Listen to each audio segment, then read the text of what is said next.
कल्पना कीजिए आपके साथ एक गहरा अन्याय हुआ।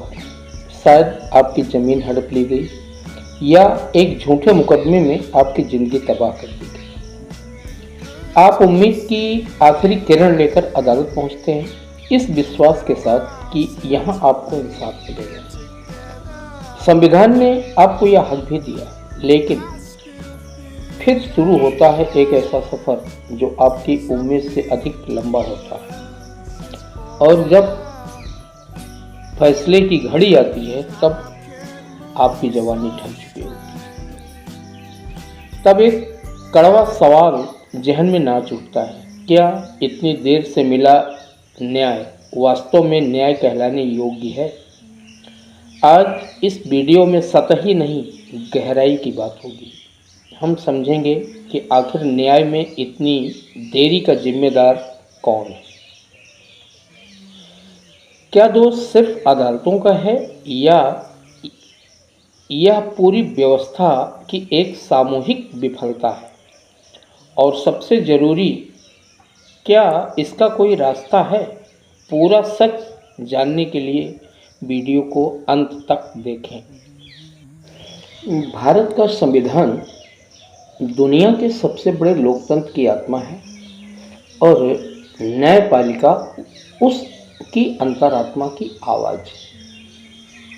यह एक भव्य त्रिस्तरीय ढांचा है।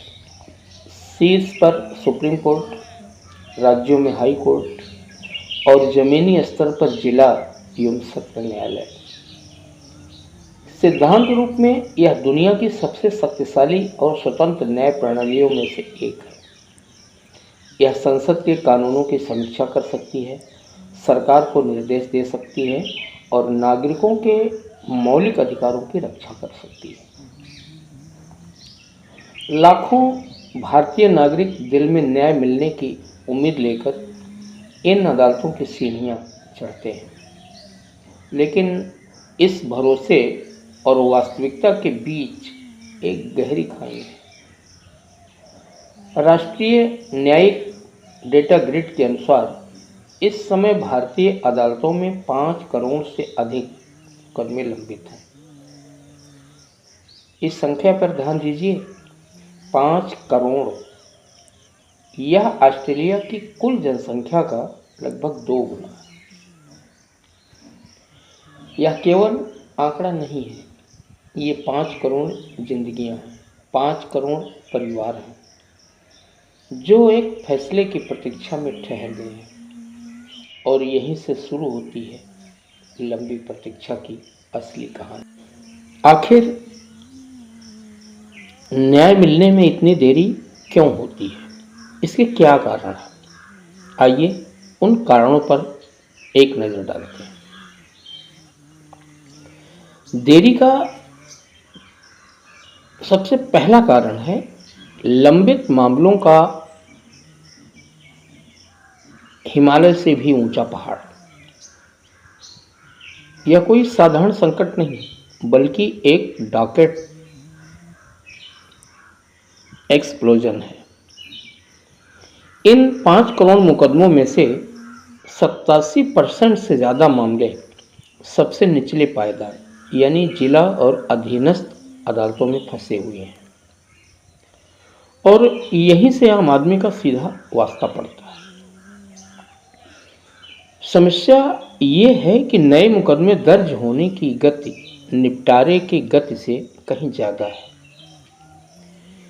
इस स्थिति को केस क्लियरेंस रेट कहते हैं। एक स्वस्थ व्यवस्था में यह दर 100% होनी चाहिए, यानी जितने नए केस आ रहे हैं उससे ज़्यादा पुराने निपटा रहे हैं। लेकिन भारत में यह दर 70 से 80% के आसपास ही मंडराती रहती है। इसका परिणाम लंबित मामलों की संख्या में लगातार वृद्धि। अब सवाल सिर्फ संख्या का नहीं, मामलों की प्रकृति का भी है। लाखों मामले ऐसे हैं जो तुच्छ प्रकृति के हैं। चेक बाउंस के 35 लाख से अधिक मामले, मोटर दुर्घटना दावों के 10 लाख से अधिक मामले। ये छोटे मामले हत्या, बलात्कार और संवैधानिक मामलों की सुनवाई गंभीर सुनवाई का कीमती समय खा जाते हैं। ये कुछ ऐसा है जैसे एक सुपर स्पेशलिस्ट डॉक्टर का ज़्यादा समय सामान्य बुखार के मरीजों को देखने में चला जाए। दूसरा कारण लंबित मामलों की तुलना में न्यायाधीशों का कम होना। विधि आयोग ने 1987 में ही सिफारिश कर दी थी कि भारत में प्रति 10 लाख जनसंख्या पर 50 जज होने चाहिए, लेकिन आज 35 साल बाद भी यह अनुपात मात्र 21 के आसपास है। अमेरिका और ब्रिटेन जैसे देशों में ये संख्या भारत से अधिक है। कल्पना कीजिए, एक भारतीय जज पर औसतन 2000 से अधिक मुकदमों का भार है। यह शारीरिक और मानसिक रूप से असंभव कार्य है। अगर कोई जज बिना छुट्टी लिए हर कार्य दिवस पर 10 मामले सुने, तब भी वह अपनी अदालत में साल भर आने वाले नए मामलों का निपटारा नहीं कर सकता। समस्या यहीं तक नहीं है, समस्या सहायक स्टाफ और बुनियादी ढांचे की भी है। सालों से हाईकोर्ट और जिला अदालतों के हजारों पद खाली पड़े हैं। सरकार और न्यायपालिका के बीच नियुक्ति प्रक्रिया में खींचतान चलती रहती है, जिसका खामियाजा आम आदमी को भुगतना पड़ता है। एक कमज़ोर बुनियादी ढांचे में एक अकेले अतिभारित जज के लिए न्याय देना बहुत बड़ी चुनौती है। तीसरा कारण भारतीय अदालतों की सबसे ज़्यादा पीड़ा देने वाली प्रथा है स्थगन, या आम बोलचाल में अगली तारीख। यह एक ऐसा कैंसर है जो न्यायिक प्रक्रिया को पूरी तरह से खोखला करती है। एक बार तारीख मिलती है, फिर आगे बढ़ती है। इस तरह न जाने कितनी तारीखें निकल जाती हैं। इसमें एक कारण और भी जटिल है, वह है वकीलों की हड़ताल और कंडोलेंस। जज न्याय के लिए बैठता है तो हड़ताल की वजह अदालत की कार्यवाही में व्यवधान खड़ा कर देती है। कभी पुलिस की लापरवाही, केस डायरी और फोरेंसिक रिपोर्ट का ना आना, कभी कभी जज के पास समय नहीं है क्योंकि बोर्ड पर 80 मामले लगे हुए हैं। यह व्यवस्थागत खामियों का एक दुष्चक्र है। इस दुष्चक्र का सबसे बड़ा लाभ दोषी को होता है जो मामले को लटकाना चाहता है, और हानि उस पीड़ित को होती है जो अदालत के चक्कर लगाता है और वकील की फीस भरता है। उसकी उम्मीद धीरे धीरे क्षीण होने लगती है। चौथा कारण दोषपूर्ण जांच और कमजोर अभियोजन। अक्सर देरी की जड़ अदालत में नहीं बल्कि अदालत पहुंचने से पहले की प्रक्रिया में होती है। यह दोषपूर्ण जांच और कमजोर अभियोजन का क्षेत्र है। आपराधिक मामलों में पुलिस जांच पहली और सबसे महत्वपूर्ण सीढ़ी है। अगर यही सीढ़ी कमजोर हो तो ढांचा धराशायी होना तय है। अक्सर पुलिस जांच अधूरी रहती है, गवाहों के बयान ठीक से दर्ज नहीं किए जाते, फोरेंसिक साक्ष्य समय पर नहीं जुटाए जाते और चार्जशीट बिना पुख्ता सबूतों के महीनों बाद अदालत में दाखिल की जाती है। इसके बाद अदालत का ज़्यादा समय इन खामियों को भरने में जाता है। फोरेंसिक साइंस लेबोरेटरी की दयनीय स्थिति भी इसका एक कारण है। डीएनए टेस्ट या बिसरा रिपोर्ट के बिना न तो अभियोजन मजबूत हो सकता है और न जज दोष सिद्धि तक पहुंच सकते हैं। इसके अतिरिक्त लोक अभियोजकों की स्थिति भी दयनीय है। बहुत कम संसाधन, भारी कार्यभार और निजी प्रैक्टिस के लालच के कारण गंभीर मामलों में भी सरकारी पैरवी उस स्तर की नहीं होती जो न्याय के लिए आवश्यक है। नतीजा, सुनवाई लंबी होती है और सज़ा की दर घटती है। सवाल तो बड़ा है, लेकिन क्या इसका कोई समाधान है?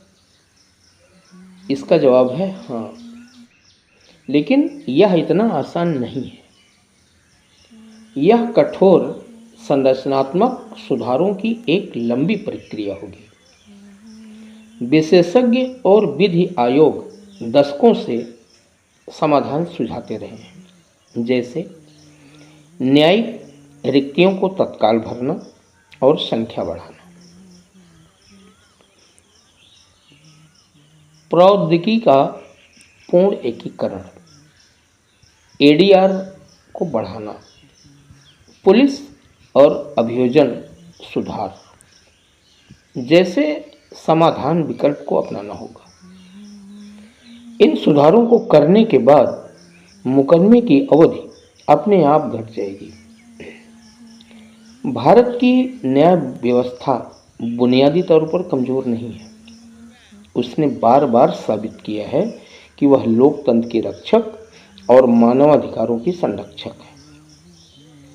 लोग आज भी न्यायपालिका पर अटूट भरोसा करते हैं और यही इस व्यवस्था की असली जीत है।